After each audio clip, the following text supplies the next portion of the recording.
keep that picture on my wall, just to remind me how many boys and girls still need my help. Of course, there are fewer like that every year. I like to think about the many children I've helped and how much happier I've made them. As I sit here in my chair, oh, but you can't see me, can you? Let me make myself visible.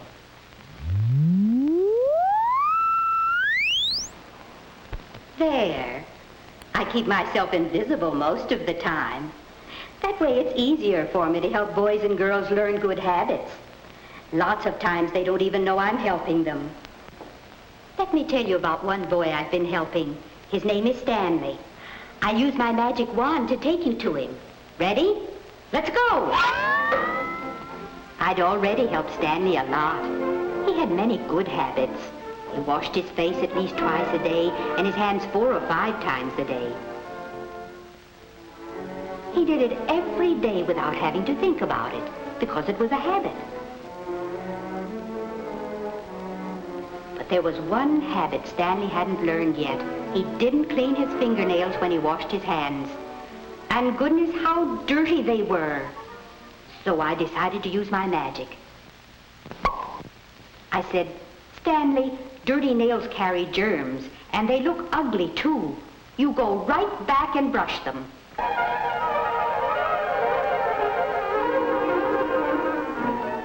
Stanley learned that a good scrubbing with a stiff fingernail brush every morning and night at least made his nails clean and neat.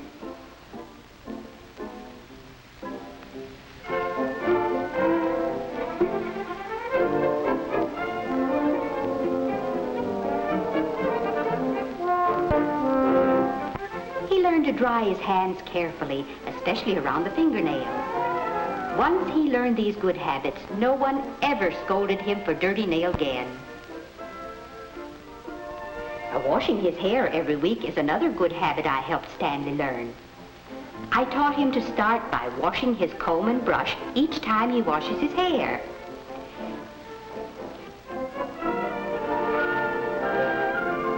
There are always hairs in a hairbrush. I'll tell you why in a moment. After they're out, he washes his comb and brush in soapy water and then rinses every bit of soap out. He washes his hair under the shower.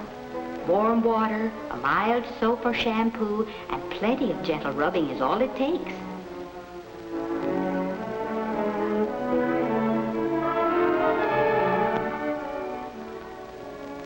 He rubs with his fingertips, not his fingernails, so that he doesn't hurt the tender skin under the hair. When he rinses out this rubbing, his hair is fairly clean, but not quite clean enough. Under soaping will really do the job.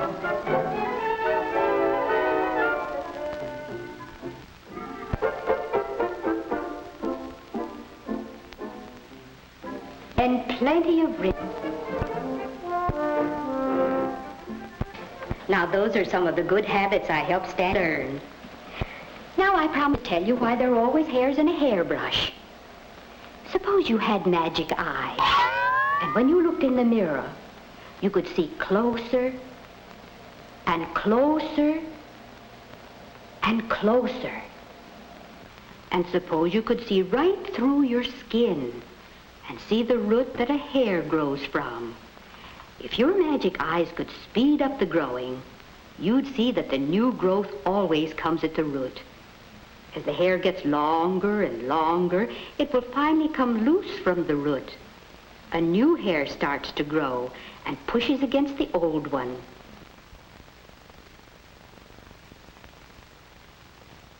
Brushing pulls out the old hair and leaves more room for the new one. If your magic eyes look closer, they'd see little on each hair. These sacs make which protects your skin and hair from getting too dry to spread this oil all over your hair and makes it glossy and pretty. When this oil gets dirty, soap is used to it so it can be washed away, but every bit of the soap must be rinsed out afterwards, since any soap that's left will leave a dull film over your hair and keep it from pretty again. The nail grows from a root, too, under the fold of skin at the base. The edge of the cuticle. Sometimes a bit of the skin forms a hangnail. As the nail grows, it should be trimmed to just cover your fingertip.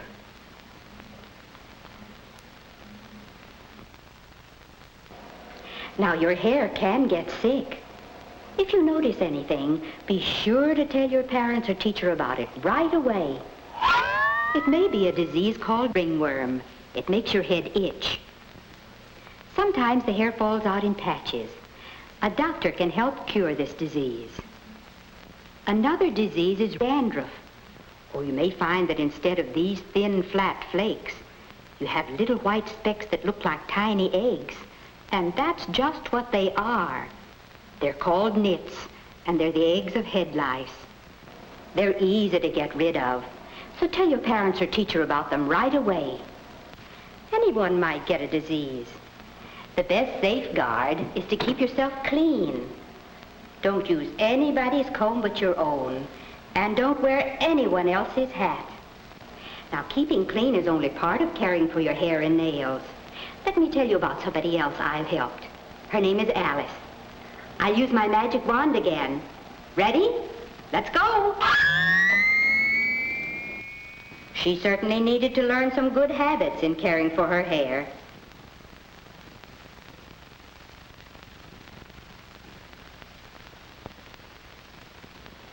So I used my magic.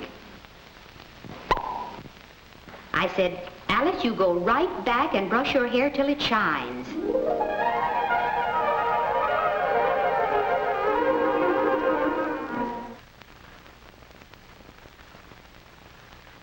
So I helped her learn the habit of brushing her hair every night, 100 strokes or more. That sounds like a lot, doesn't it? But it's worth taking the time for. It makes hair gleam and glisten, but even more important, it makes hair healthier too. So it's just as important for boys as it is for girls.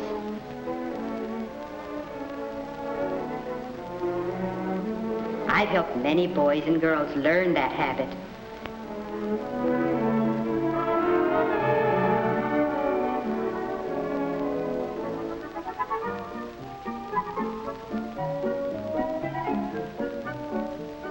I helped Alice learn to take care of her nails, too. She files them to keep them from getting too long and to give them a pretty shape, but she's careful not to get them too short. She makes her nails pretty, too, by pushing the cuticle off the nail.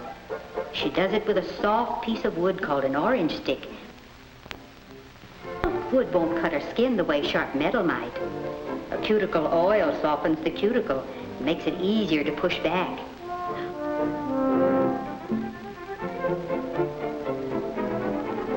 Oh, here's a hangnail. Hangnails are really nails. They're pieces of skin that start to pull away from the nail. Drying your fingers well helps prevent hangnails. I helped Alice learn the habit of cutting them off with a scissors instead of pulling might take off too much. Feel good to think about Alice, and all the girls help to learn good habits. Once you've learned a good habit, it'll work for you all your life. Such little things as brushing your nails clean when you wash your hands, hair every week, or oftener if it needs it. Brushing your hair at strokes every day, whether you're a boy or a girl. And keeping your nails trimmed, not too long and not too short. Those are some good habits that many boys and girls have already learned. But there are still some who need my help.